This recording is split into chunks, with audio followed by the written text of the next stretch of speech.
Welcome to Fantasy Baseball Weekly.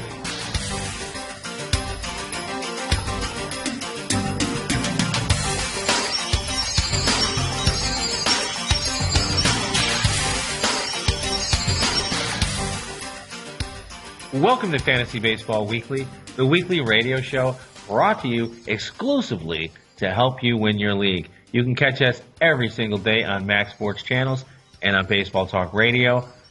Find us over on Stitcher, iTunes. We're finally there now. You can subscribe over there if you wish. You can also leave reviews if you wish. It's all good in the hood. I don't mind either way. I'm just happy that you listen, and according to the stats, there's a bunch of you listening. By way of introduction, my name is Phil Nasons, and I am the host of the daily internationally syndicated radio show, The Phil Nasons Show. I'm also a fantasy baseball writer at athleticsnation.com and SB Nation sites. I write a weekly column at Fantasy Team Advice and a daily column over there as well. My next guest, or my guest I should say this week, I've been wanting to get him on for a couple weeks. He is the managing editor of Future Redbirds, which is a part of this amazing site from SB Nation called Viva Birdos. His name is Eric Johnson. Please welcome Eric to the show. Eric, how you doing, man? Welcome. Phil, I'm doing well. How about yourself? I'm doing fantastic. I had to change location, so you're going to hear some cheeky Greek music in the background. One of those lounge singers, because apparently the experts could not provide me with internet where I live. So, and it never fails. Every time I try to get you on the show, something gets goofy. But I said, there's no way I'm going to mess this up. I don't care if there's cheeky music in the background. I don't give a rip. I need Eric Johnson on the show. Now, Eric, tell us a little bit about Viva Birdos and what you do over there. Well, Viva Birdos is the Cardinals' flagship at SB Nation, one of the most popular Cardinals blogs on the web. And a couple of years ago, we merged FutureRedbirds.net into the Viva Birdos, basically into the site. And what I did at the beginning of the year was I took over as the managing editor from the person who was doing it before, and we cover almost exclusively at the Future Redbirds site the Cardinals minor leagues. So I mean, and lately it's been pretty lucrative. We've got one of the best farm systems in all of baseball over the last few years, and seen a lot of those players graduate up into the major league level. So hopefully that keeps continuing to occur, and it looks like this year, again, we've got another great crop. But we post 2 or 3 times a week at Viva Birdos. We have daily farm reports for all the Cardinals minor leaguers every morning at 6 o'clock in the morning. So if you're interested at all in Cardinals baseball, or if you're just trying to get some deep sleepers for your keeper leagues in the minors, you can find all the Cardinals farm news at the Future Redbirds Hub at vivalbirdos.com. And that's a terrific site. You guys do a great job, and if you want to find out daily information about the St. Louis Cardinals, then by all means head on over to vivalbirdos.com. I'll tell you what, man, this fantasy season has been kind of strange. I wrote in my daily column today, Eric, that between the weather and the injuries, this beginning of 2014's fantasy baseball season has been anything but boring. And I'll tell you, this week, Mark Trumbo's out. Foot injury, he's not going to be back until at least the 7th of June. What did you make of that? I know I took a hit because I have him on a couple of my teams. Did you have him, or what do you think about all that? I don't have Trumbo on any of my teams. I play more in points leagues and like the Auto New league at Fangraphs. I've got a couple leagues over there. Trumbo's not worth as much in those leagues because they're not so much power oriented as they are more kind of hits and on base percentage, and more of the linear weighted stats as far as that goes. But he hurt a number of guys in a couple other leagues that I'm in just because they had drafted him thinking he was going to be a 50-homer guy in that ballpark. And now, it's looking like at least the first week of June, if not, the middle of June or late, maybe even All-Star break around there before he's going to be back. Well, what we have to do is give them a couple replacements. Normally what I do, Eric, is I just give them guys under 50% owned so they have a shot at actually getting somebody. James Loney's available, 38%. I like James Loney. He's one of those guys that people seem to overlook, but I like him straight across the board. What about James Loney? I like Loney. If you need a high average hitter, and you need RBIs, because in that Rays lineup, he's going to hit somewhere in the middle there, up and down between fifth and sixth. Sometimes he's hit seventh. I've seen him hit second a couple of times. I think that was last year. But he's going to hit right in there, and with Longoria and I can't think of the other guy that comes to mind right now, but the middle of their lineup, they have a lot of guys who get on base. So you want a guy hitting behind them, Loney's your guy. The one I would point out was, depending on where you had Trumbo playing, if you had him in your corner infield, Lucas Duda is a guy. They just traded Ike Davis, the Mets. So Duda's going to get quite a bit of playing time there. Now he's got some pop. I think he's got 4 home runs on this season. He's under 10% owned on Yahoo leagues. And then the other two, if you had him in the outfield, 2 I would bring up would be Matt Joyce. Has a real similar profile to Trumbo. He's going to be hot and cold, but he's got good power.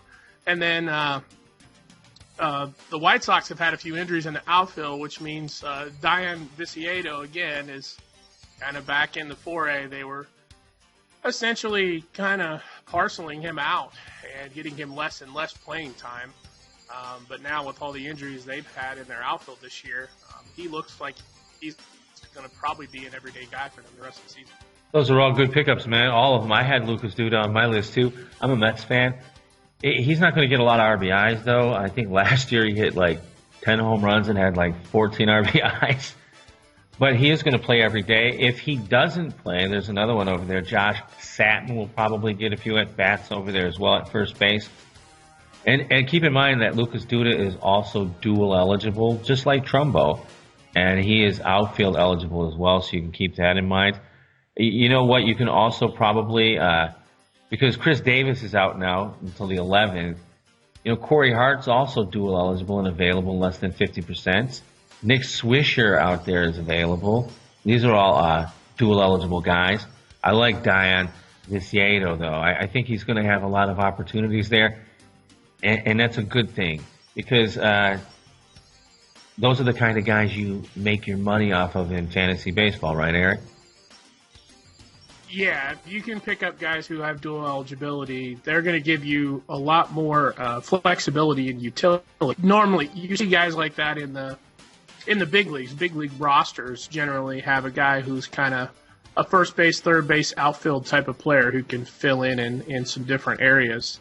Another guy that's like that, that's kind of right around that 50% owned mark, is Brandon Moss. He's off to a pretty good start this year. If you're playing in a non-5x5 league, if you're playing in a league that counts OBP, he's definitely a guy to look at because he walks around 10 to 11% of the time in his career, and he's going to play a lot because they don't have a ton of depth in their corner outfield, and they don't have really anybody else at first base. Those are also great pickups, man. Good stuff. Bryce Harper's out, too, until the 1st of July. Now, that's a funny situation over there because he was benched for a game in the manager's eyes for refusing to hustle. So then he tries to leg one out in a game that was meaningless, and he dives into second base or third base, whatever it was, and he busts his thumb, and he's going to be out until the 1st of July at least. And that's a big hit. You know, I didn't have him valued as highly as a lot of people did, but, man, he's gone now for half the season. Yeah, and he really hadn't started all that well either. He's kind of been known for that. He's getting off to slow starts. Matt Williams continues to confound fantasy people with the way that he's just basically approaching baseball in Washington. Kind of ripping your best player for not hustling, even though his reputation is that he is balls to the wall basically all of the time. So it just didn't make a lot of sense to me. And, of course, sliding in head first is one of those things where I heard on I think it was Buster Olney's podcast the other day. Cal Ripken, in his entire career, never slid in head first to a base, not one time. And the guy played 2,000 plus consecutive games. So, if it's just one of those frustrating things for fans. There's nothing you can do about it. But it's definitely frustrating, especially with guys like Harper, who you probably have built most of your roster around.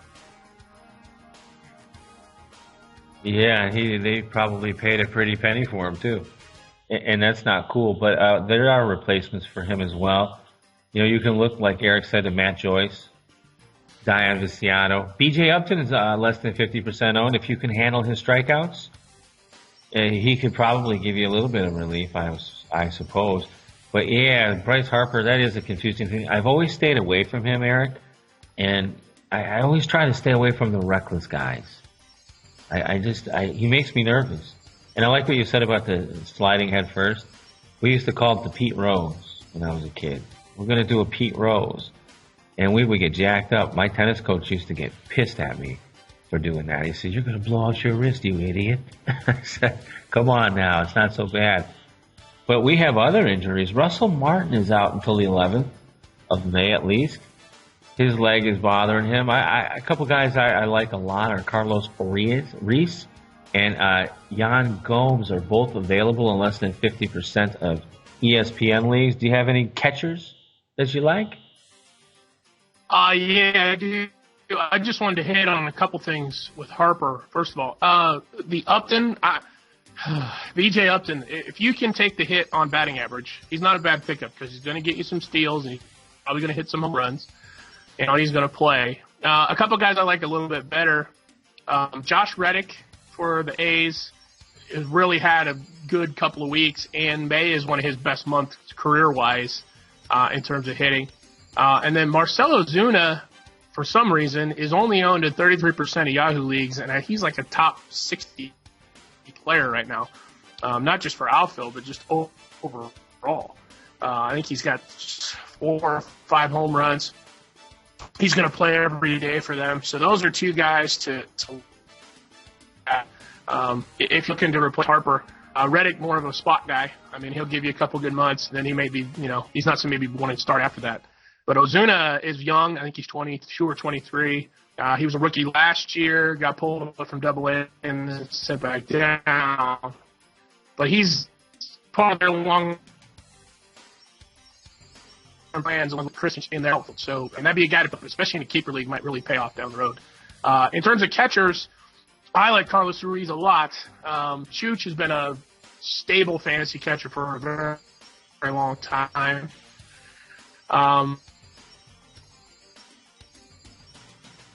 Have him available in about 30 Yahoo leagues, but a couple guys really took note to me were Wellington Castillo for the Cubs. He's only 4% owned. He's got a double off Adam Wainwright today. I'm actually watching that game right now as we talk. And then the other guy would be Derek Norris. He and John Jaso split time last year in Oakland, but Norris has actually gotten the majority of the catching innings this year. They've been playing Jaso a lot at first base and also at the DH spot. So Norris, walks a lot, hits a lot. He's the 3 true outcomes guy that those A's teams are known for. And Castillo is a really good hitter in the minors. I live in Des Moines. The Cubs AAA affiliate is here. And he hit cleanup for 2 years for Iowa. And that was back when their farm system was pretty terrible. But, he can really hit. And I think he'd be a good pickup for you if you're looking at having Martin out for, at least another 2 weeks, if not another month. Those are great pickups, by the way. Great pickups. Devin Mesoraco is out, too. And another catcher. That's a hit because that guy was raking. I took a chance on him. I do a Cincinnati Reds report with Brandon Craling, and he was pretty high on him. And he kind of sold me. I guess I got him in the last round of one of my leagues, and he's out, too. Everybody seems to be dropping like flies, man. But Derek Norris, there's a good piece over at athleticsnation.com about Derek Norris. And you might want to catch it. I like Derek Norris, but I hate platoons. I really hate platoons. And you never know what Bob Melvin's going to do over there. And that's one thing that gets me nervous. Just like with Josh Reddick. Now, he's been hot traditionally in May. And I recommended him 2 weeks ago in one of my articles, and he got off big time for a week, but he is really streaky. But he would be a good pickup for you in the outfield, I guess. Jason Castro is another one who might be available for you out there as a catcher. He's 62% owned currently, and he's batting third. So he's going to get his chances to get some RBIs. But catchers are tough, man. They really are tough. I cringe. Pitchers, though, listen to this list. Anibal Sanchez is out till the 12th of May at least. Tony Cingrani is out till the 20th. Bruce Chen out till the 17th. There are some pitchers out there, waiver wire pitchers. That's what I do my daily column on. One guy I like a little bit is Willie Peralta. Okay, I don't like him on Friday, and obviously this show will be published on Saturday, Eric, but he was pitching on Friday. I don't like him there, but I would pick him up. He's less than 50% owned. He's going to get you some strikeouts. That team seems to hit behind him. Who do you like as a replacement for, say, Anibal Sanchez? Well, the one guy that comes to mind immediately is Nathan E12 from the Marlins.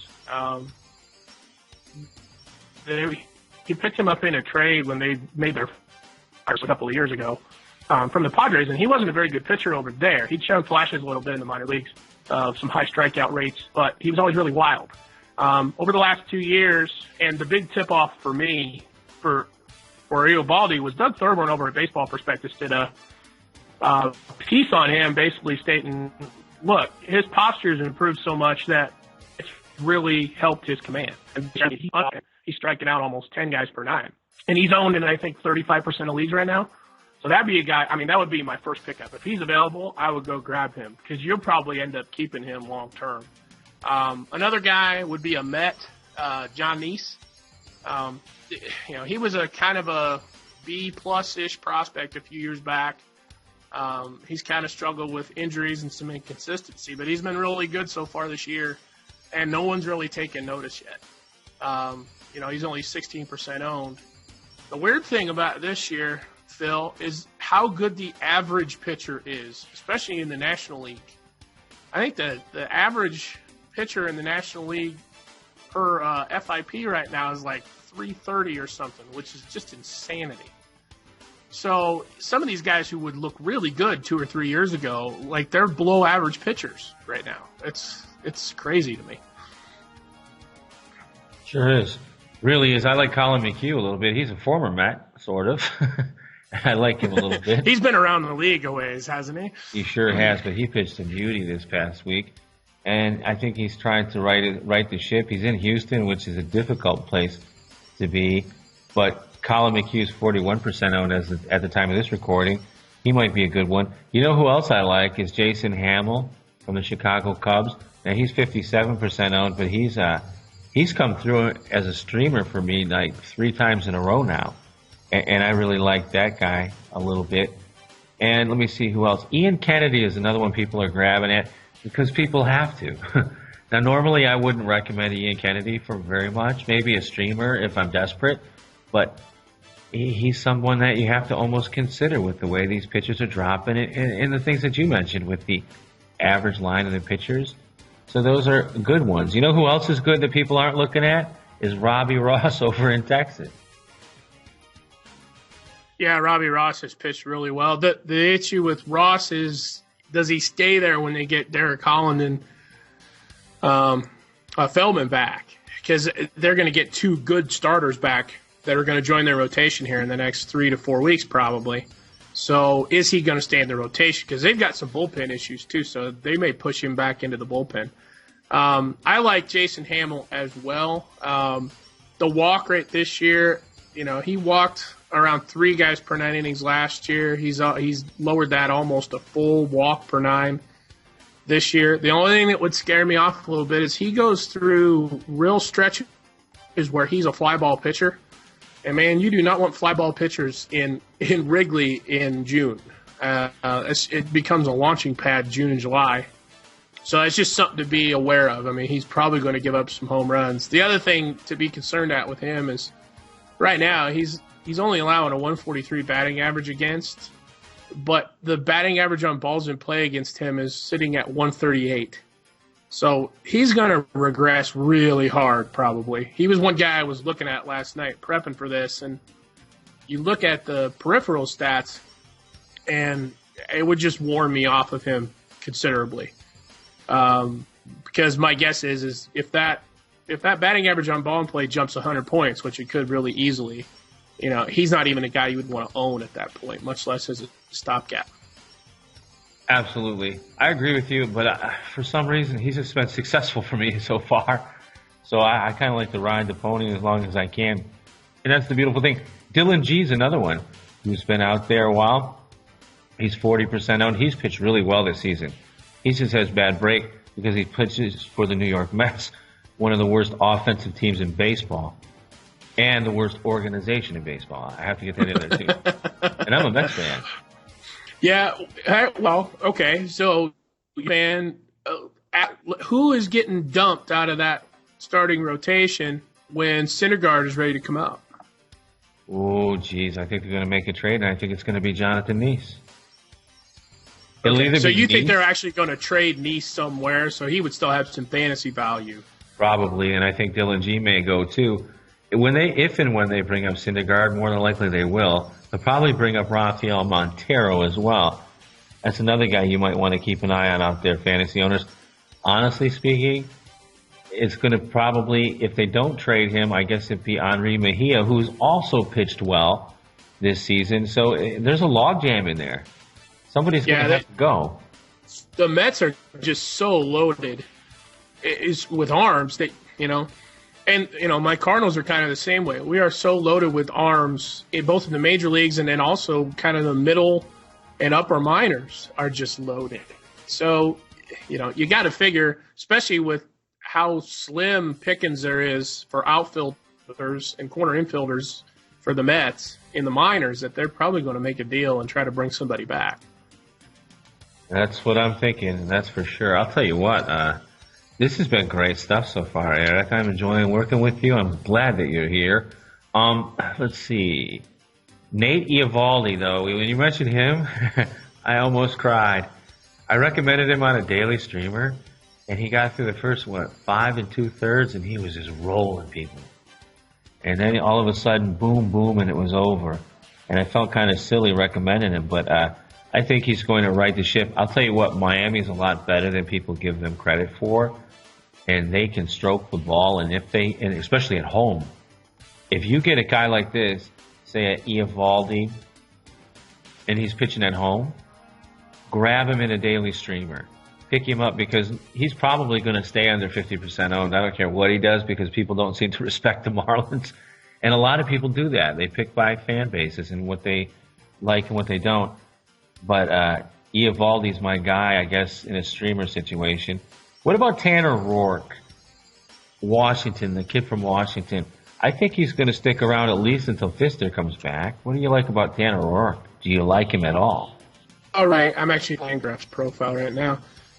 The issue, of course, with Washington is, like you said, when is Doug Fister coming back? Because Roark's going to be the odd guy out, and he would get pushed down. I would think he'd probably end up in the bullpen. He's really got nothing left to prove at AAA, and they, of course, need kind of a long reliever there. But he's been really good to start the season. Average K rate, maybe a little bit above average, kind of average walk rate. He's been able to avoid the home run ball, and that's been the big part of his success so far this year. But he's definitely a guy you could pick up and throw out there for 3 or 4 starts if you're missing a Sanchez or someone like that. That's exactly right. Justin Masterson's also available in 68% of the leagues. He might be all right for a stopgap. What about Michael Pineda? He's suspended right now, and he's been dropped like a hot potato. He's like 47% owned right now. Would you take a chance on him? Because I think I might. Well, the reason he got dropped is not because he's suspended. It's because there was some injury news came out that he's got that same issue with a muscle in his back that has cost Kershaw his first month of the year. So that's, I think, why he's been dropped so much this week. Not the suspension so much, but that other issue. Because, he's already had some shoulder issues. They kept him out pretty much all of last year and the year before. Well, I'm still keeping my eye on him. He's on my watch list because I think he's going to be all right if he stays healthy. That's a good call on that. Let's see, one more. We'll give him one more. What about Tim Lincecum? I predicted Tim Lincecum in a streamer article I do, and that turned out pretty well. Lincecum is up and down. I don't know what happened to him. I guess it doesn't really matter, but he's 40% owned. Can he plug the gap for you for a couple weeks? Yeah, I mean, he would. Right now, his ERA just looks awful if you look at it. But his xFIP, so for people who don't know, FIP is fielding independent pitching. So we're trying to factor out, basically anything that's defense related. So strikeouts, walks, and home runs is kind of the layman's terms for what FIP is measuring. And then xFIP does it and basically normalizes your home run rate to league average. Well, the big thing that's bitten Lincecum this year is home runs. He's given up a bunch of them. But they're flying out of the park at about 15% higher rate than they would on average for a big league pitcher. So he's a guy I would think is going to improve as the season goes along. His peripheral stats are good. He's striking out more than 9 guys per 9 innings, and he's not walking a lot, which was his problem the last 2 years. Was he was giving up a lot of walks. He's walking fewer people right now than in his entire career. Lowest career rate so far through 5 starts. So he would definitely be a guy to look at if he's available in your league. Absolutely. I'll tell you what, great stuff today, Eric. Thanks so much for being on the show with me. You bet, Phil, anytime. I'm going to take you up on that, too, as you know. You already know. But anyhow. As I know already, yeah. Yeah. Anyway, that was Eric Johnson, my friends, and he is over at VivaElBirdos.com. And that's going to wrap it up for this week's Fantasy Baseball Weekly. I want to thank you all for putting up with us tonight. Sorry about the internet. It was a little choppy, and that was on my end probably. But I wanted to get this show up. I didn't want to do it by myself, and I wanted to have Eric here. I want to thank RotoWire.com for providing not only Fantasy Baseball Weekly, but the daily Phil Nason show with statistics and great people. And you can find us on Facebook. Follow us on Twitter at FlashTennis31. Until next week, you all, good luck with your leagues. If you like baseball, you should be checking out baseballpodcasts.net. It's one of the best places you can go on the internet to listen to independent baseball talk shows. 24 hours a day, 7 days a week on our radio player that can be heard around the world. So won't you tune in and give us a listen at baseballpodcasts.net. You can also listen to the great Phil Nason show here. See you there at baseballpodcasts.net. Hi, this is Phil Nason from This Week in Tennis and the Phil Nason Show. Max Sports Channels offers the best in sports talk radio, as well as great music 24 hours a day. It's my daily destination, and I hope it's yours. The sports talk begins each and every day at 3 p.m. and it ends around 9 p.m. Special programming on the weekends. And in between all that, the hottest music on the internet. That's Max Sports Channels. Make it your daily destination. Brewtown Sports is your source for Brewers news and notes. Join Mr. Brewtown as he keeps you up to date on all the happenings of your Milwaukee Brewers and Major League Baseball. Follow the show on Facebook and Twitter, Brewtown Sports. Listen 24/7 at BrewtownSports.podomatic.com. Hi, this is Gary Mack of Mets Musings, and I hope you'll join me each and every week as I recap all of the comings and goings-on in New York Mets baseball. I'll have guests on from all across Mets Nation, giving their insights and analysis on the New York Mets. And you can follow me on Twitter at MetsMusings1, as well as on Facebook. The group name is Mets Musings. So tune in weekly to the Mets Musings, available at MetsMusings.com, Stitcher.com, iTunes.com, iHeartRadio, and of course, BaseballTalkRadio.com, the home of great baseball talk shows.